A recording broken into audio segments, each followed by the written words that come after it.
السلام ورحمۃ اللہ وبرکاتہ۔ محترم بھائی کہتے ہیں جی مسند احمد بن جابر بن عبداللہ رضی اللہ عنہ کی حدیث ہے کہ نبی علیہ الصلوۃ والسلام نے فرمایا کہ انسان کی خوش نصیبی اور سعادت مندی اس چیز میں ہے کہ اللہ اسے لمبی عمر دے اور اللہ کی طرف رجوع کرنے اللہ اس کو توفیق دے۔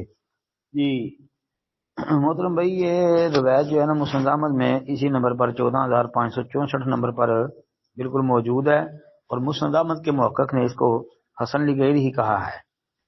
جی بہرحال یہ شواہد اس کے کافی سارے موجود ہیں، اسی لیے اس میں کثیر بن زید جو ہے نا وہ ابن حبان نے اسے کتاب الثقات میں ذکر کیا ہے، اور علامہ منذری رحمۃ اللہ علیہ نے اس کی سند کو حسن کہا ہے۔ اسی طرح علامہ حسمی نے مجمع الزوائد میں جید قرار دیا ہے۔ تو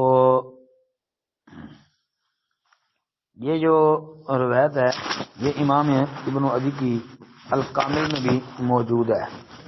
پھر مستدرک حاکم میں ہے، امام حاکم رحمۃ اللہ علیہ نے صحیح قرار دیا اس کی سند کو، اور امام ذہبی رحمۃ اللہ علیہ نے ان کی موافقت کی ہے۔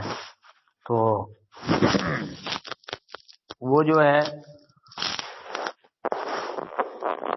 ابن عدی رحمۃ اللہ علیہ انہوں نے الکامل کے اندر اس روایت کی تخریج کی ہے،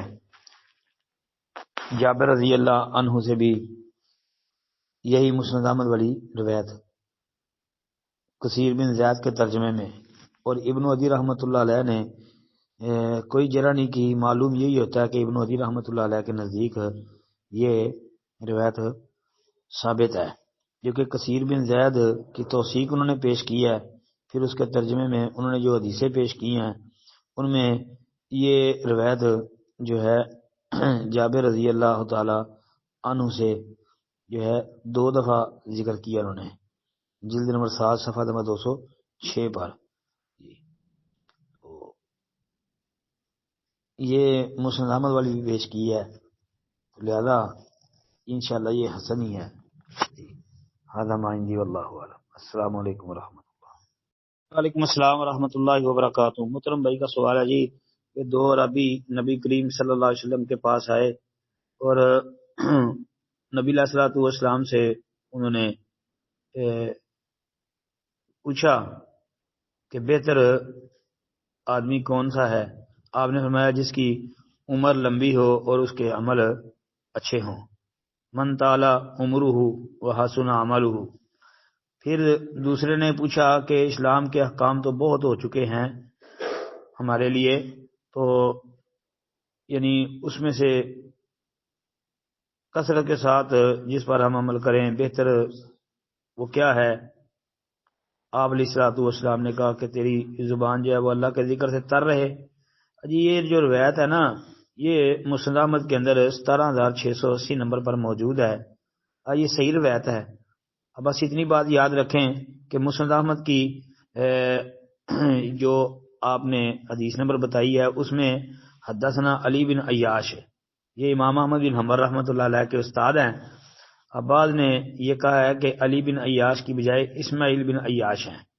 اچھا، بہرحال روایت جو ہے نا وہ پھر بھی صحیح ہے، کیونکہ یہ علی بن عیاش ہو یا اسماعیل بن عیاش، تو اس کی مطابقت امام عبد الرحمن بن مہدی رحمۃ اللہ علیہ بہت بڑے امام اور محدث تھے، ثقہ امام تھے، انہوں نے اس کی مطابقت کر رکھی ہے، اور وہ مطابقت بھی مسند احمد کے اندر ہی موجود ہے۔ 17698 نمبر حدیث آپ دیکھ لیں۔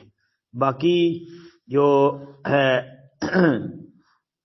معاویہ بن صالح اور عمر بن قیس یہ بھی ثقہ ہیں۔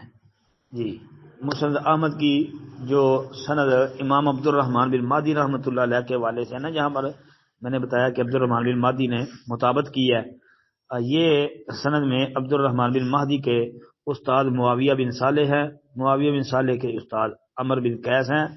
جی اور پھر آگے وہ بیان کرتے ہیں، کہتے ہیں کہ میں نے عبداللہ بن بصر رضی اللہ عنہ سے سنا۔ یہ حدیث صحیح ہے جی، مسند احمد کے اندر موجود ہے، اور مسند احمد کے علاوہ یہ حدیث کئی کتابوں کے اندر جی آپ کو مل سکتی ہے۔ السلام علیکم ورحمۃ اللہ وبرکاتہ.